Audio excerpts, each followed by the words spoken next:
Actually मी हा video बनवणार नव्हते, पण हल्लीच मी पांझूला गेलो होतो. आगरी मॅचेस पाहायला. आगरी मॅचेस आमच्या इथे असताना एक व्हिडिओ बनवला होता, आगरी वर्सेस मालवणी करून. खूप मजेदार व्हिडिओ झाला होता आणि त्या लोकांचे काही जणांचे मी बाईट घेतले होते. तर ते मला विचारत होते, "अरे तू व्हिडिओ तो का डिलीट केलास?"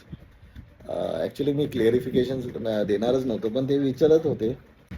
कुठेच कंटेंट नव्हता काय, म्हणजे असं मी नॉर्मल होतो. तर एकाने मला विचारलं, "अरे तू काय मालवणीत बोलतो, आगरीमध्ये व्हिडिओ बनवतो." मी असंच मजेदार कंटेंट म्हणून घेतला आणि अ, अ, आगरी वर्सेस मालवणी म्हणजे मी असं त्यांना विचारायला लागलो, जिथे जेवढे जण येत होते त्यांना, की मी मालवणी मध्ये बोलेन आणि तुम्हाला आगरीमध्ये बोलायचं आहे. तर एक असंच फन व्हिडिओ बनवायचा प्रयत्न करत होतो आणि मी सगळ्यांना विचारत होतो, की आपण एक व्हिडिओ बनवत आणि यात मी मालवणीत बोलणार, तुम्हाला थोडं आगरीमध्ये बोलायचं आहे. तर कोणाला जमत नसेल, नाही जमत असेल तर मनाला लावू नका, एक मजेदार व्हिडिओ आहे म्हणून.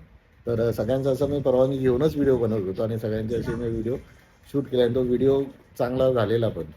व्हिडिओ मी ऑलमोस्ट 3, 3.5, 4 तासाच्या ड्युरेशनमध्ये तो व्हिडिओ शूट केला होता. घरी 2-3 तास तो मी व्हिडिओ एडिट केला होता. तो म्हणजे 1.5 तासाच्या व्हिडिओला कट शॉट करत, करत, करत एक मस्त 24-25 मिनिटाचा एक व्हिडिओ बनला होता. नेहमीच ॲड करून तो एक गमतीशीर व्हिडिओ झाला होता आणि मग तो मी व्हिडिओ YouTubeवरती अपलोड करून मी आमच्या गावातल्याच ग्रुपमध्ये तो पाठवला होता आणि खूप चांगला प्रतिसाद पण त्या व्हिडिओला येत होता. पण 1 तासाच्या नंतर आमच्याच इथला म्हणजे त्या ग्रुपमधलाच एक मुलगा बोलतो, की माझा भाग काढ आणि व्हिडिओ परत अपलोड कर. तर आता 1 तास तुम्ही व्हिडिओ अपलोड केल्याच्या नंतर जर तुम्हाला तुमच्या तिथला कोण बोलतोय, की माझा भाग काढ आणि व्हिडिओ अपलोड कर, म्हणजे इट्स बोलतो ना, ते सिक्वेन्स असतो तो एक व्हिडिओचा. म्हणजे एका लाईनीमध्ये ते तुम्ही ते सिक्वेन्स लावलेला असतो आणि त्याच्यातलाच कुठला एक पार्ट काढा बोललात, तर ते YouTubeवर जाऊन ट्रिम करणं पॉसिबल नसतं. म्हणजे ते पुरा व्हिडिओ खराब होतो. एकतर तुम्हाला तो व्हिडिओ डिलीट करून पुरा सिक्वेन्स चेंज करून परत अपलोड करायचं, या तुम्ही तो व्हिडिओ डिलीटच करून टाकायचा. म्हणजे तुम्ही एवढं तास तुम्ही त्या व्हिडिओला एडिट करायला, शूट करायला तेवढं घालता आणि त्यानंतर असं प्रतिसाद येतं, तर तुमचं ते मन पण नसतं, की ते परत तो व्हिडिओ तुम्ही डिलीट केल्यावर परत ॲड करून म्हणजे एडिट करून तुम्ही परत अपलोड करणार. तर मी तो डिलीटच करून टाकला. नको ते झंझटमारी बोललो आणि जेवढ्या जणांनी पण तो व्हिडिओ पाहिलेला ना, तर त्यांच्या सगळ्यांचा प्रतिसाद खूप चांगलाच होता. पण काही जण आपलीच असतात ती माणसं बोलतात, की नाही बाबा नाही होणार. ॲक्च्युली मला असं वाटत होतं, की ज्यांचे मी बाहेरच्या लोकांचा जो जो बाईट घेतला होता, ते व्हिडिओ बघितल्यावरती, कारण की मी मीमीच असे टाकले होते, तर मला वाटलं ते रागवतील बिगवतील. पण ते तर सोडा.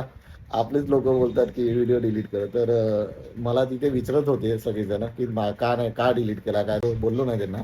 पण नंतर विचार केला, की आपण जे बघतात आपले व्हिडिओ, तर त्यांच्यासाठी एक क्लिअरिफिकेशन अपलोड करणं गरजेचं आहे, की मी तो व्हिडिओ का डिलीट केला होता. तर आपल्या जिथले जणांनी जर तो अपेक्षा घेतला, की तो बाहेरच्यांकडनं काय आपण अपेक्षा करू शकतो.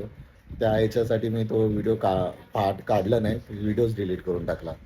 तर असो, पार्ट ऑफ लाईफ. तर मला तसं काही प्रॉब्लेम नाही. पण काही जण मला विचारत होते, की कारण की त्या लोकं अपेक्षा करत होते, की ते व्हिडिओ बघतील आणि अपलोड केल्यावरती त्यांचा पार्ट बघतील म्हणून. पण तो मी अपलोड केल्याच्यानंतर डिलीट केल्यामुळे ते मला विचारत होते. तर त्यांच्यासाठी ही क्लेरिफिकेशन. असो, मी व्हिडिओज अपलोड करत राहणार आहे. माझे जे पण मी काही शूट करणार आहे, तर सपोर्ट करत राहा आणि थँक्स फॉर जेवढं पण आतापर्यंत तुम्ही सपोर्ट केला असेल त्यासाठी पण धन्यवाद. परत भेटूया नव्या एपिसोडमध्ये. टिल देन, देवा काळजी.